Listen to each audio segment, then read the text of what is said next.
This is Rachel MacArthur. She may be somebody you've never heard of, but she holds a unique place in history. Born in 1827, she would go on to become one of the oldest people that's ever lived.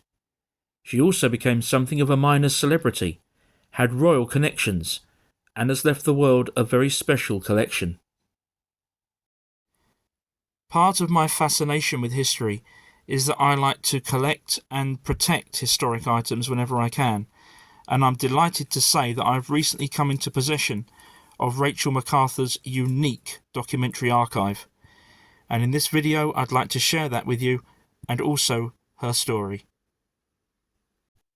Let's start with Rachel's background. She appears to have spent most of her life in and around the Edinburgh area of Scotland. She was born in Stirling as Rachel Turner Trotter on the 26th of November 1827. She married Alexander John MacArthur, a medical doctor, in Anstruther in Fife on the 10th of June 1856. It's worth mentioning at this point that Rachel was born well before the start of the Victorian era, and later in life she would become the last living British person born during the reign of King William IV. Rachel was 73 years old when the Victorian age came to an end in 1901. Around 1920, and already widowed, Rachel became ill and had to undergo an appendectomy. This was a serious operation at the time, and the risks were even greater for her as by then she was 93. However, she stunned her doctors with her powers of recovery and was soon back on her feet.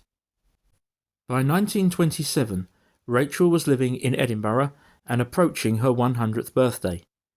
It's here that her documentary archive begins. To begin with, there's this collection of handmade booklets. They were sent to Rachel on various birthdays from 1927 onwards. Each of them is from a gentleman named Alexander Hutchison, and they're all filled with very personalised poetry, which he was clearly very good at. However, other than the fact that he too lived in Edinburgh, I haven't been able to find out anything else about him. So if anyone has any more information, do please leave me a comment. As Rachel's 100th birthday drew near, there was a desire to prove her age, because, having been born in 1827, she didn't have a birth certificate. They were only introduced later on.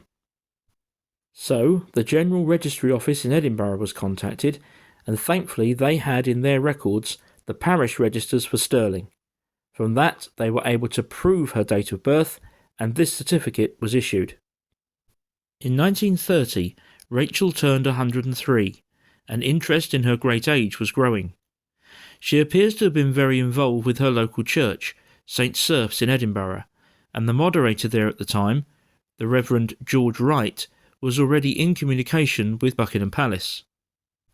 In 1930, he received this letter, sent on behalf of the King and Queen, who at that time would have been George V and Queen Mary, stating that they were pleased to hear that Mrs. MacArthur's health remained satisfactory. This further letter was received from Buckingham Palace the following year, 1931, as Rachel turned 104. In 1934, Rachel turned 107 and was becoming something of a celebrity. She received a special visit from these two individuals, the Duke and Duchess of York. At the time, no one could have guessed that within 2 years they would be King George VI and Queen Elizabeth. The tumultuous events of 1936 would change their destinies, and we shall return to that story a bit later in this video. By 1935, Rachel was breaking records. She turned 108 that year, and by then was receiving congratulatory telegrams from the provosts of both Stirling and Edinburgh, as we can see here. A provost, incidentally, is a Scottish equivalent of a mayor. She was already the oldest person in Scotland, and the oldest Scot who had ever lived. Then, on the 2nd of December 1935, just days after Rachel's 108th birthday, this English lady, Ellen Palmer, passed away. Her death meant that Rachel MacArthur was now not just the oldest person in Scotland, but the oldest person in the whole of the United Kingdom. On the 26th of November 1936, Rachel MacArthur celebrated her 109th birthday. There was a further telegram from the Provost of Stirling, and this beautiful letter from the Lord Provost of Edinburgh, on behalf of the corporation and citizens. There were also letters of congratulations from the Edinburgh Division of the Salvation Army and the head office of the Clydesdale Bank, who were delighted to have Rachel as their oldest customer. There was also this beautifully worded letter from Reverend Wright at St. Surf's Church, who we heard about earlier. Now we come to the last and most historically significant document in Rachel's archive. It's a telegram from the King, congratulating her on her 109th birthday. But its significance goes far deeper than that. We need to remember that this is 1936, the so-called Year of the Three Kings and the infamous Abdication crisis. The year began with the death of George V on the 20th of January. He was succeeded by Edward VIII, who made his irrevocable decision to abdicate on the 10th of December 1936. Please keep that date in mind for a moment. He was then replaced by his brother as George VI the following day. Therefore, when Rachel's birthday telegram mentions the King, as it does just here, it's referring to Edward VIII.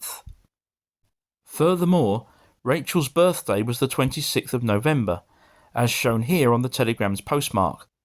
That was precisely 14 days before Edward VIII signed the Instruments of Abdication on the 10th of December, the date I asked you to keep in mind a few moments ago. Ironically, that was the very day upon which Rachel MacArthur passed away, aged 109 years and 14 days. Therefore, Rachel's last telegram from Buckingham Palace is extremely historic. The number of telegrams sent during the short reign of Edward VIII are obviously relatively few. To have one with its original envelope makes it very rare, and for it to be sent to someone aged 109 makes it truly unique. It is a great privilege to now be the custodian of Rachel MacArthur's unique archive.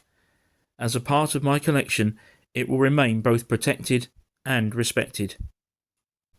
Thank you very much indeed for watching this video. Do please subscribe to the channel if you haven't already done so, and bye for now.